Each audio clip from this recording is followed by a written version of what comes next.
A chuva torrencial de Lisboa caía como lágrimas de raiva sobre o chiado, mas nada se comparava ao furacão que explodia dentro de Afonso quando seu pai, o impassível Domingos, arremessou sua mala pela janela do terceiro andar. "Você não é mais meu filho. Saia daqui, aberração", gritou o homem, a voz ecoando pelas escadas úmidas como um veredito final. Afonso, com o coração partido em 1000 cacos afiados, pegou a mala encharcada e correu para a noite, sem saber que aquele exílio seria o catalisador de uma redenção que abalaria as fundações de toda a família e da cidade inteira. As ruas de Lisboa pareciam um labirinto de segredos naquela noite de outono de 2025, com o Tejo rugindo ao fundo como se compartilhasse a fúria de Afonso.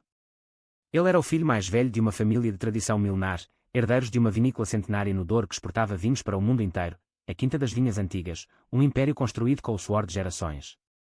Aos 28 anos, Afonso havia estudado enologia em Bordeaux, sonhando em modernizar a empresa com técnicas sustentáveis e marketing digital, mas seu segredo o condenara ao ostracismo. Ele era gay, e em uma família católica devota como a dos Oliveira, isso era pior que uma traição. Sua mãe, Isabel, uma mulher de olhos tristes e mãos calejadas pelo trabalho na adega, havia chorado em silêncio durante o jantar, mas não ousara intervir. O irmão mais novo, Tiago, de 22 anos, apenas baixara a cabeça, dividido entre a lealdade filial e o afeto fraterno que sempre tivera por Afonso. Sem um tostão no bolso, Afonso vagou até o bairro Alto, o coração boêmio da cidade, onde as luzes neon piscavam como promessas falsas de liberdade. Ele se abrigou em um café minúsculo chamado O Encontro, um refúgio para artistas e almas perdidas, frequentado por uma comunidade GLBT que ele só conhecia de rumores. Ali, entre o cheiro de pastel de nata queimado e café forte, ele desabou em uma mesa no canto, as lágrimas misturando-se à poça d'água de sua jaqueta. Foi então que Rafael apareceu, como um raio de sol cortando as nuvens. Rafael Santos, 30 anos, era um arquiteto freelance com olhos castanhos profundos e um sorriso que desarmava defesas. Ele trabalhava restaurando fachadas antigas no Alfama, mas sua verdadeira paixão era voluntariar no Centro de Apoio à Comunidade Queer de Lisboa, o Arco-Íris do Tejo. "Ei, parceiro, essa chuva não perdoa, mas um café quente sim", disse Rafael, deslizando uma xícara fumegante pela mesa. Afonso ergueu o olhar, surpreso pela gentileza genuína, e por um instante, o peso do mundo pareceu leve. Eles conversaram até o amanhecer, Afonso despejando sua alma como um vinho envelhecido demais. Rafael ouvia com paciência, compartilhando histórias de sua própria jornada. Expulso de casa em Évora aos 19 por um namoro descoberto, ele havia reconstruído a vida em Lisboa, encontrando na arquitetura não só uma profissão, mas uma metáfora para curar rachaduras invisíveis. "A família não é só sangue, Afonso.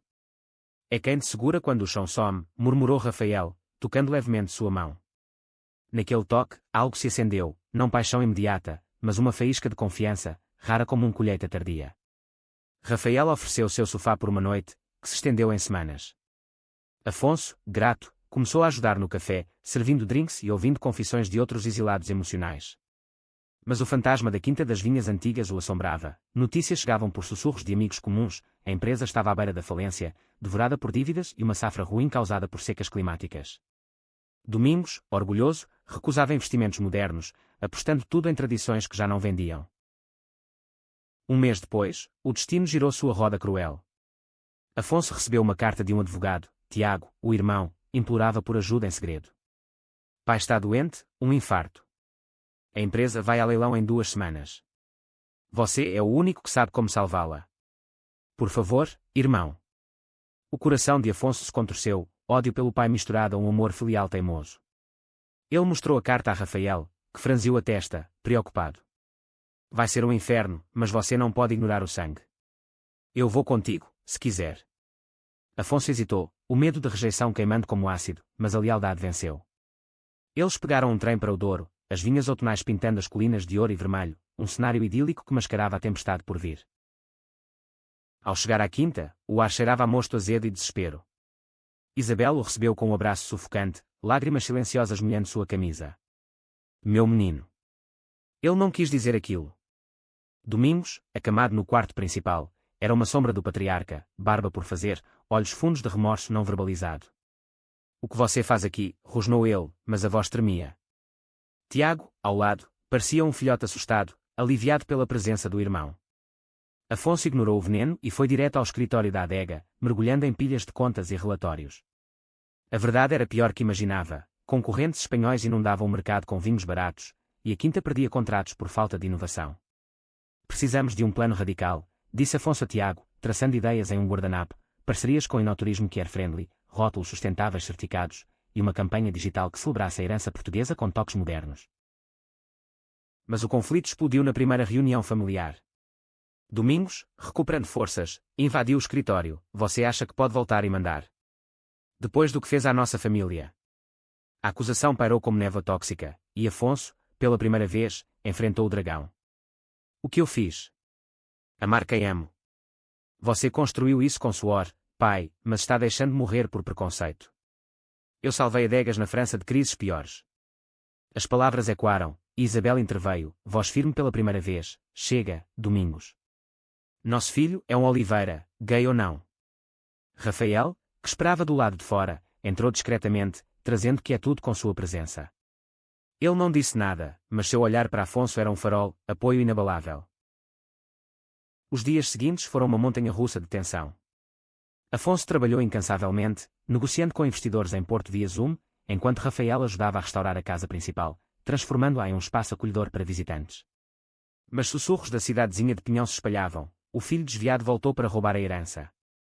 Um boato cruel circulou, que Afonso planejava vender a quinta para estrangeiros gays que destruiriam a tradição. A pressão culminou em uma sabotagem. Na véspera da colheita, alguém cortou as mangueiras de irrigação, ameaçando a safra restante. Afonso encontrou as marcas frescas ao amanhecer, o pânico subindo pela espinha. Quem? Um vizinho invejoso. Ou algo mais próximo.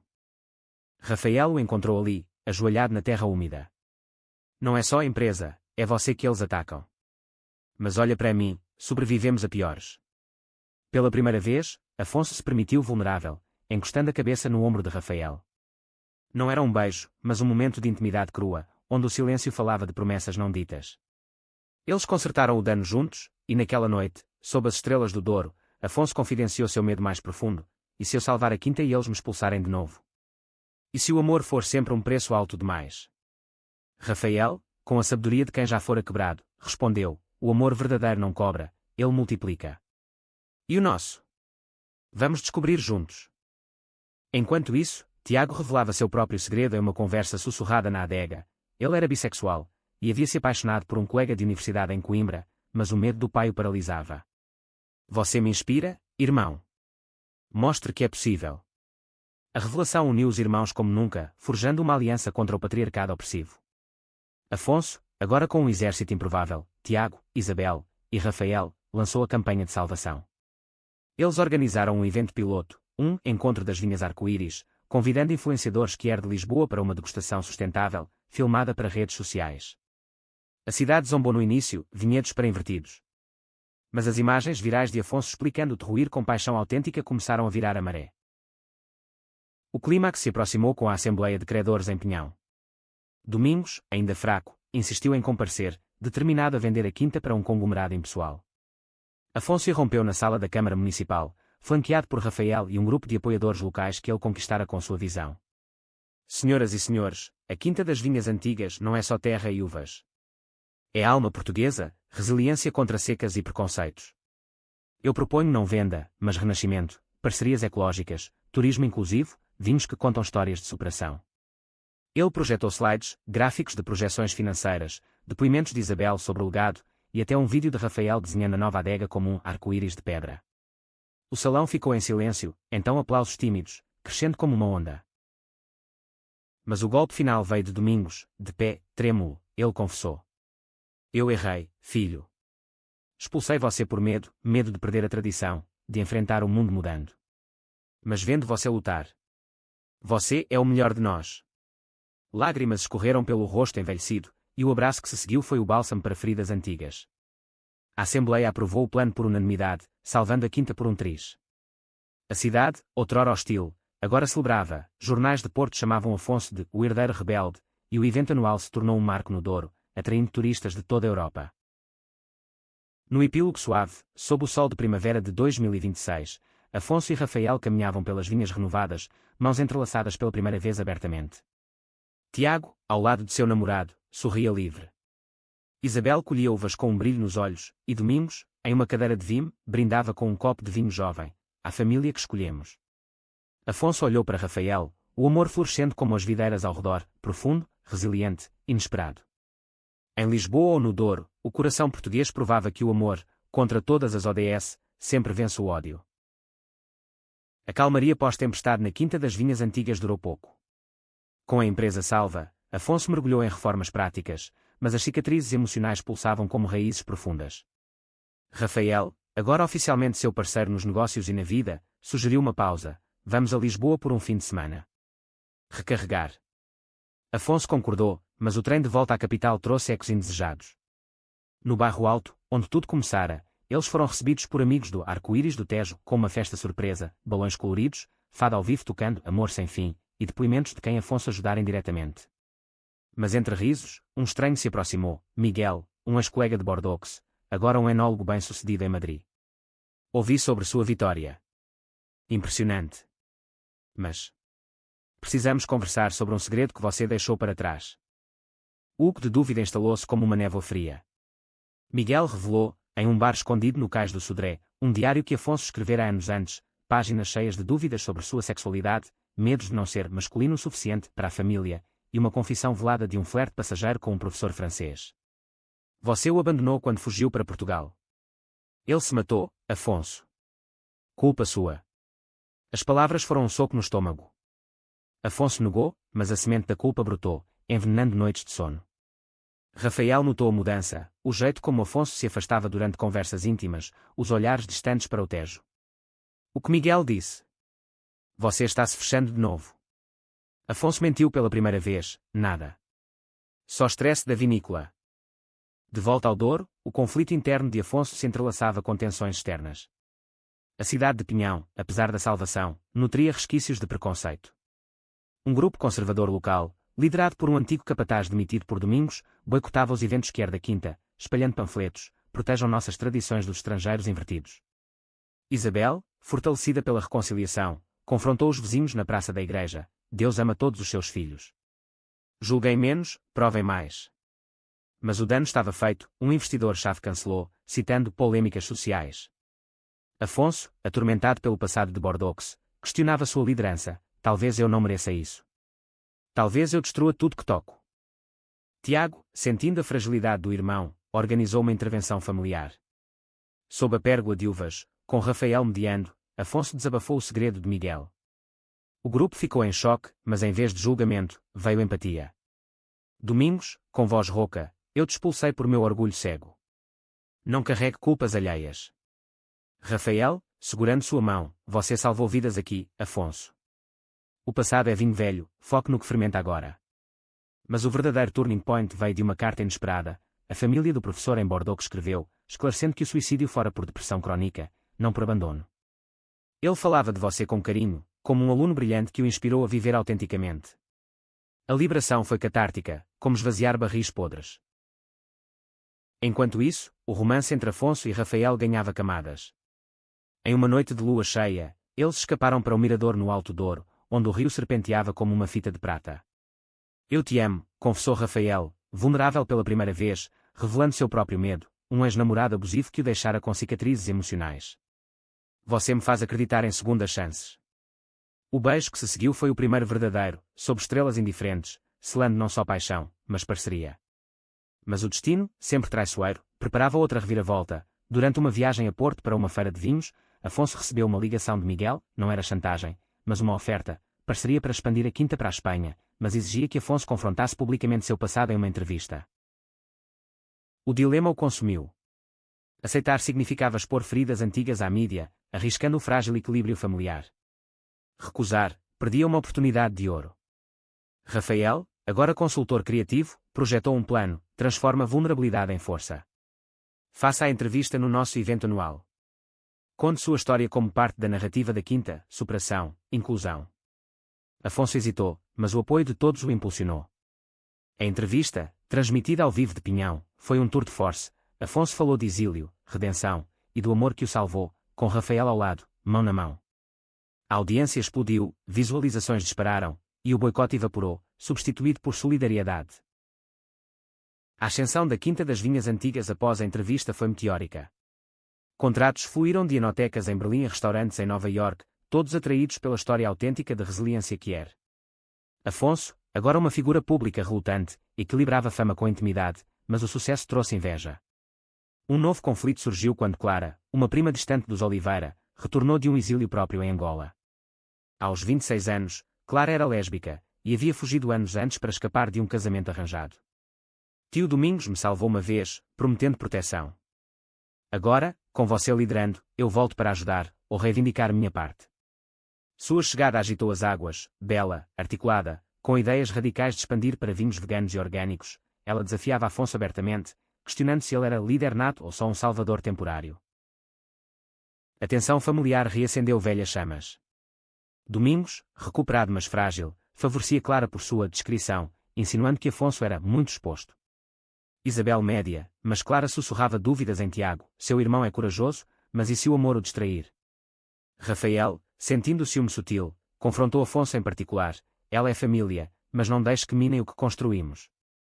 O conflito escalou durante uma degustação privada. Clara derramou vinho em um rótulo-chave, alegando acidente, mas o olhar culpado traía sabotagem. Quero provar que mereço estar aqui, confessou ela depois, lágrimas nos olhos. Em Angola, perdi tudo por ser quem sou. Medo de ser marginalizada de novo.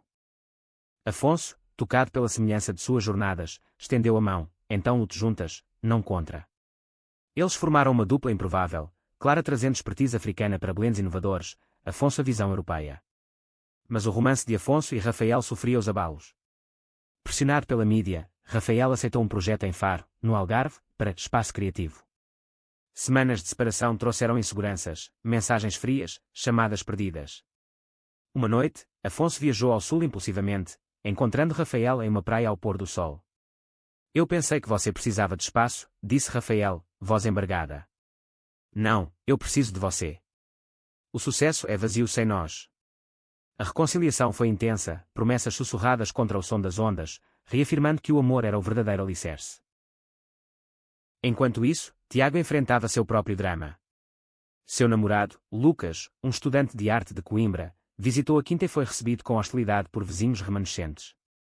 Uma noite, Lucas foi agredido em uma taverna local, xingado de influência ruim. Tiago, furioso, confrontou o agressor, o mesmo capataz boicotador, em uma briga física que terminou com polícia envolvida. Afonso interveio, transformando o incidente em catalisador, organizou um fórum comunitário em Pinhão, convidando líderes religiosos e quer para dialogar. Não somos inimigos, somos vizinhos. O evento, mediado por Clara, que cantou um fado lésbico adaptado, quebrou barreiras. O agressor, um viúvo solitário, confessou solidão, não ódio puro, abrindo portas para reconciliação. O ponto de virada veio com uma crise climática. Chuvas torrenciais inundaram o Douro, destruindo parte da safra. A quinta, ainda vulnerável, enfrentava ruína novamente. Afonso, Rafael, Clara e Tiago uniram forças, usando redes sociais para uma campanha de crowdfunding: Salva as vinhas, histórias de resiliência. Depoimentos fluíram, dizilados que eram famílias tradicionais tocadas pela jornada.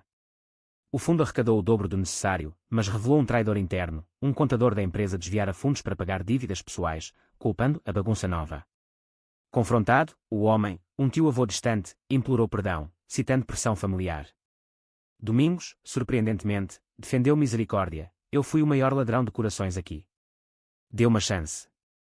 Com a crise superada, o amor de Afonso e Rafael amadureceu em compromisso. Em uma vindima especial, sob as videiras revividas, Rafael propôs: construa comigo, não só adegas, mas uma vida. O sim de Afonso ecoou como um brinde coletivo, selando laços que transcendiam sangue e preconceito. O ano de 2026 trouxe prosperidade à quinta, mas também testes de fogo para as relações recém-forjadas. Afonso e Rafael planejavam um casamento discreto em Lisboa, misturando tradições portuguesas com toques queer, azulejos personalizados com arco-íris, fado tocado por uma banda GLBT. Mas Clara, agora gerente de inovação, anunciou gravidez via inseminação artificial com sua parceira, uma designer de Porto. Quer batizar o bebê nas vinhas, como família Oliveira. A notícia uniu o clã, mas reacendeu inseguranças em Tiago: eu amo Lucas, mas e se quisermos filhos? Como navegamos isso no Douro conservador? Afonso, mentor relutante, o encorajou: amor encontra caminhos. Olhe para nós. O conflito maior veio de fora. Um documentário da RTP sobre herdeiros rebeldes do vinho português escalou Afonso como estrela, mas exigia escavações profundas no passado familiar. Durante filmagens, uma revelação bombástica emergiu: Domingos, em juventude, tiveram romance secreto com um marinheiro em Lisboa nos anos 70, abortado por pressão social. Eu te julguei porque me odiava por dentro, confessou o pai Afonso em uma cena crua, capturada em off. A confissão abalou todos. Isabel soube pela primeira vez, perdoando com um abraço que curou décadas de silêncios. Mas vazamentos para a imprensa transformaram o drama em escândalo nacional, manchetes gritavam segredos gays na nobreza do vinho, atraindo repórteres vorazes à quinta. Rafael, protetor, blindou a família, mas o stress o levou a um colapso. Durante uma reforma na adega, ele caiu de uma escada, fraturando o braço. No hospital de Vila Real, Afonso velou ao lado dele, o medo de perda cristalizando seu compromisso. Sem você, nada disso vale, murmurou Afonso, beijando sua testa. A recuperação de Rafael foi lenta, forçando Afonso a delegar. Clara assumiu o leme, provando seu valor como uma linha de vinhos, herança escondida, homenageando histórias reprimidas. Mas o golpe veio quando Lucas, traumatizado pela agressão anterior, pressionou Tiago por mudança. Quero ir para Lisboa, onde somos livres. Tiago hesitou, leal à quinta, criando uma fenda entre irmãos. O clímax emocional irrompeu na véspera do casamento.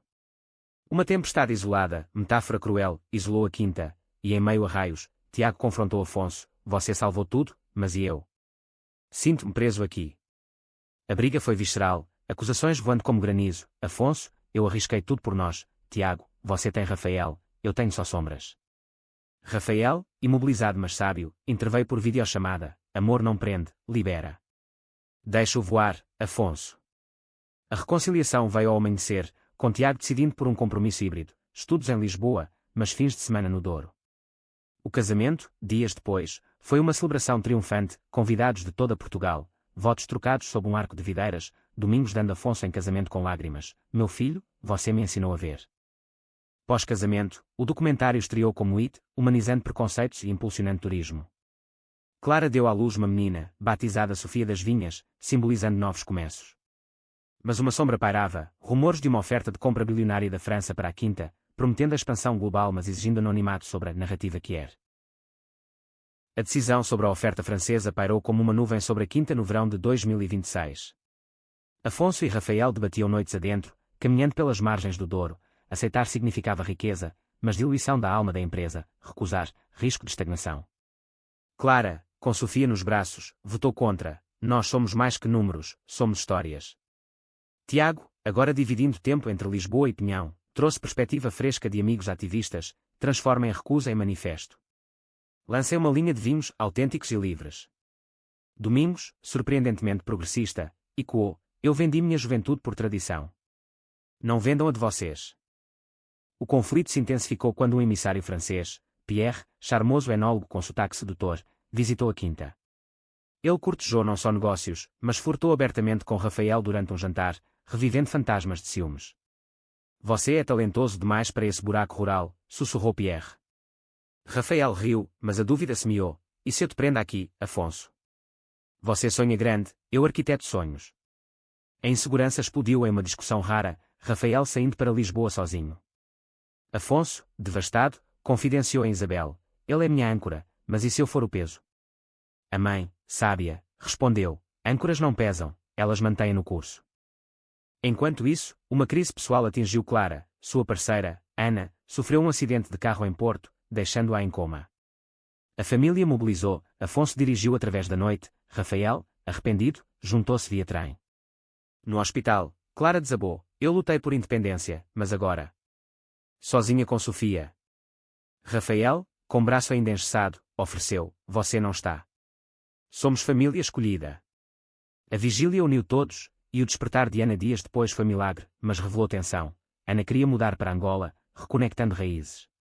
Clara hesitou, temendo perder a rede da quinta. O turning point veio em uma assembleia familiar ampliada, incluindo Ana e Lucas. Afonso apresentou um contraplano, recusa a França, mas forma aliança com produtores que espanhóis e africanos, criando uma rede global de vinhos da diversidade. Pierre, impressionado pela audácia, retirou a oferta opressiva, propondo parceria igualitária.